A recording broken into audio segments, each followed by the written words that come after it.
కరీంనగర్ జిల్లా చొప్పదండి ఎమ్మెల్యే మేడిపల్లి సత్యం ఇంటి వద్ద ఉద్రిక్తత నెలకొంది. మేడిపల్లి సత్యం గేటు దూకి వెళ్లేందుకు ప్రయత్నించగా పోలీసులు అడ్డుకొని హౌస్ అరెస్ట్ చేశారు.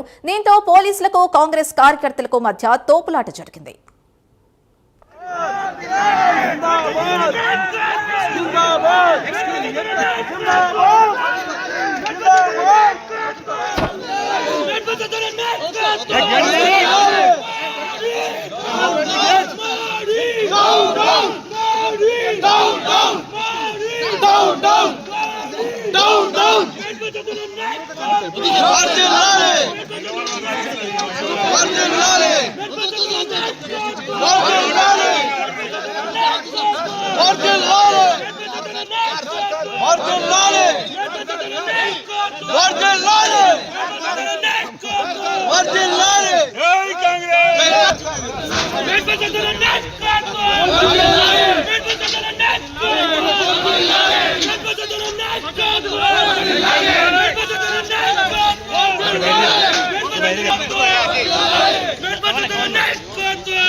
Congress!